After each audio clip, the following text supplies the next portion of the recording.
सभी को नमस्कार। आर्य संस्कृत क्लासेज इस यूट्यूब परिवार में आप सभी का हार्दिक स्वागत है। आज की वीडियो में हम सभी सीखेंगे कि संस्कृत भाषा में कर्ता और क्रिया का मेल कैसे होता है, किस लकार में वाक्य का क्या अर्थ होता है, अर्थात लकार बदलने से वाक्य के अर्थ में क्या परिवर्तन होता है, संस्कृत भाषा में लकार परिवर्तन कैसे करते हैं, यानी किसी वाक्य को बदलना है भूत वर्तमान भविष्य में तो कैसे बदलेंगे, हिंदी के वाक्यों का संस्कृत भाषा में अनुवाद कैसे करते हैं, यानी संस्कृत में हम ट्रांसलेशन कैसे करते हैं।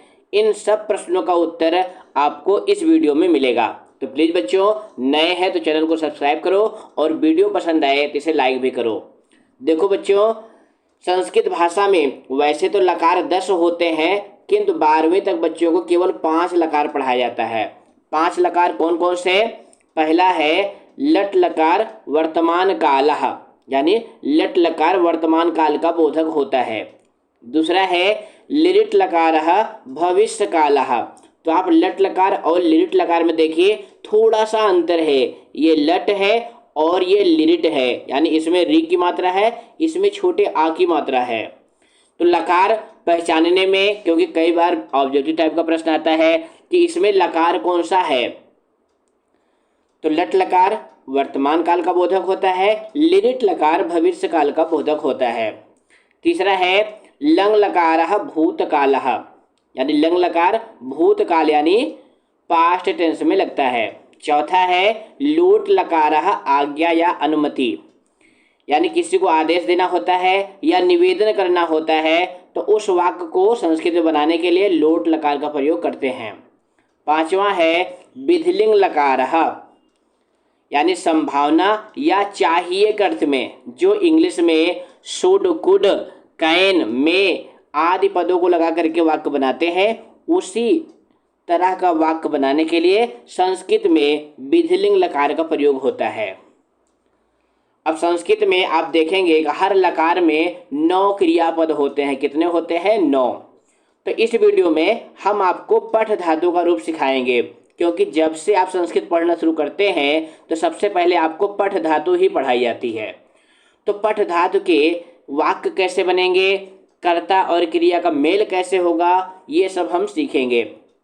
तो पहला है आपका लट लकार वर्तमान काल। तो इसमें आप रूप क्या पढ़ते हैं? पठति पठता पठन्ति, पठसि पठथा पठथ, पठामि पठावः पठामः। ये सामान्यतः रूप तो सभी बच्चों को याद होता है।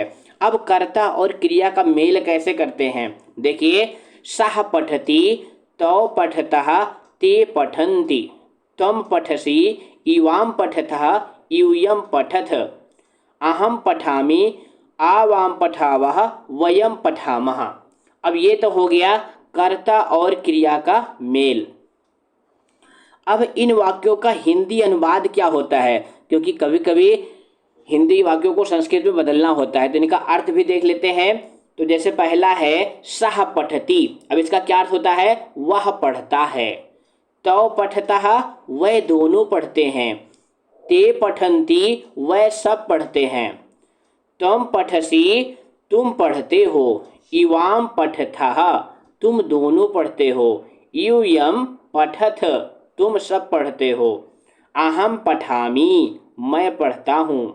आवां पठावः, हम दोनों पढ़ते हैं। वयं पठामः, हम सब पढ़ते हैं। तो यहाँ पर सह माने क्या होता है? वह।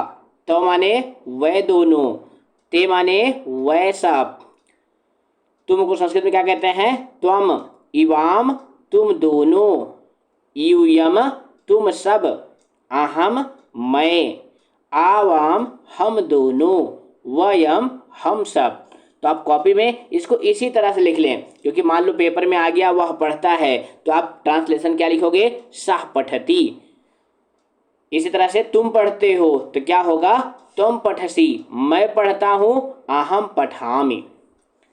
इसके बाद आपका दूसरा लकार है लिरिट लकार भविष्य काल, और इसका रूप चलता है पठिष्यति पठिष्यता पठिष्यन्ति, पठिष्यसि पठिष्यथः पठिष्यथ, पठिष्यामि पठिष्यावः पठिष्यामः।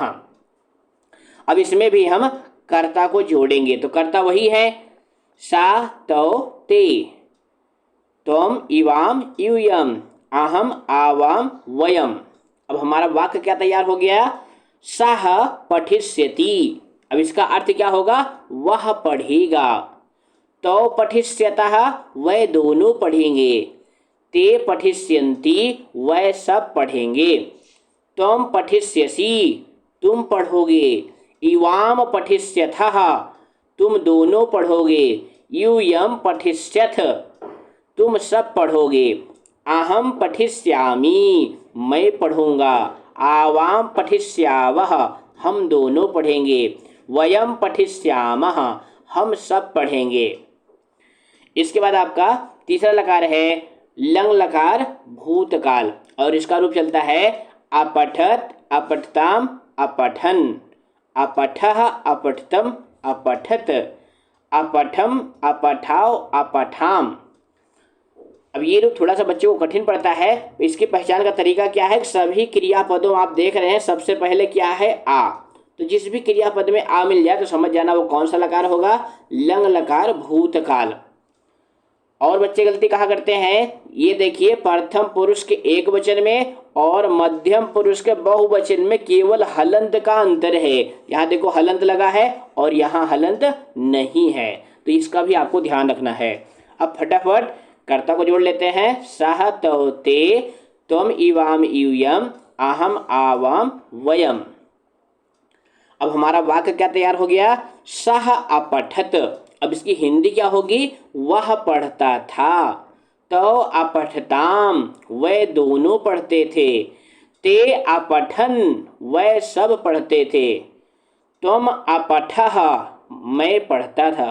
इसका क्या होगा, त्वम अपठः तुम पढ़ते थे, इवाम अपठतम इसका क्या बनेगा, तुम दोनों पढ़ते थे, यूयम अपठत तुम सब पढ़ते थे, अहम अपठम मैं पढ़ता था, आवाम अपठाओ हम दोनों पढ़ते थे, वयम अपठाम हम सब पढ़ते थे। तो इस तरह से आप भूतकाल के वाक्यों का अर्थ बना सकते हैं। इसके बाद है लोट लकार। अब लोट लकार का प्रयोग किस अर्थ में होता है, आज्ञा या अनुमति में, ये हम आपको पहले ही बता चुके हैं। इसका रूप कैसे चलता है, पठतु पठताम पठन्तु, पठ पठतम पठत, पठानि पठाव पठाम। अब इसमें भी हम कर्ता जोड़ेंगे, सह तौ ते, त्वम इवाम यूयम, अहम आवाम वयम। अब हमारा वाक्य क्या तैयार हो गया, सह पठतु। अब इसका क्या अर्थ होगा, वह पढ़े। यहाँ पे आदेश दिया जा रहा है या निवेदन किया जा रहा है। तौ पठताम वह दोनों पढ़ें, ते पठन्तु वह सब पढ़ें, त्वम पठ तुम पढ़ो। अब किसी को आदेश देना होगा तुम पढ़ो तो क्या कहेंगे, त्वम पठ तुम पढ़ो, इवाम पठतम तुम दोनों पढ़ो, यूयम पठत तुम सब पढ़ो, अहम पठानि मैं पढ़ूं। अब जैसे मान लो आपके अध्यापक या अध्यापिका आपको पढ़ा रहे हैं और आपको पढ़ना है तो संस्कृत में क्या कहेंगे, अहम पठानि मैं पढ़ूं। तब आपकी शिक्षिका या शिक्षक आपको अनुमति देंगे, तुम पठ तुम पढ़ो।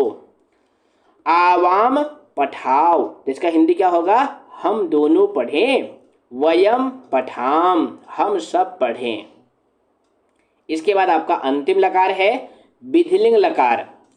अब ये किस अर्थ में होता है, चाहिए के अर्थ में, और इसका रूप क्या चलता है, पठेत पठेताम पठेयुः, पठे पठेतम पठेत, पठेयम पठेव पठेम।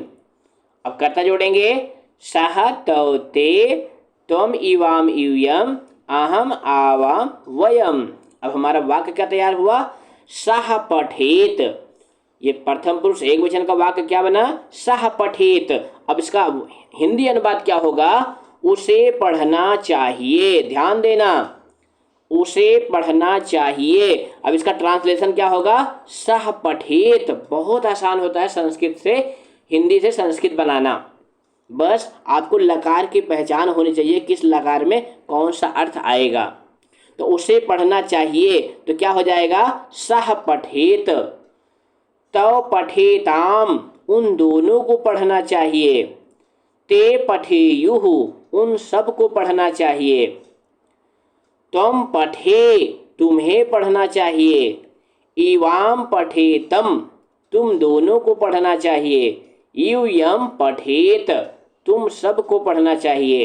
अहम पठेयम, मुझे पढ़ना चाहिए। आवाम पठेव, हम दोनों को पढ़ना चाहिए। वयम पठेम, तो इसकी हिंदी क्या होगी? हम सब को पढ़ना चाहिए। अब देखो बच्चों, यहाँ पे जितनी ये हिंदी लिखी है ना, इस तरह से आपके पेपर में आता है और आपको संस्कृत में ट्रांसलेशन करना होता है। तो ये वीडियो आपकी बहुत सहायता करेगी। इस तरह की और वीडियो पाने के लिए चैनल को सब्सक्राइब करें। फिर मिलेंगे अगली वीडियो में। धन्यवाद।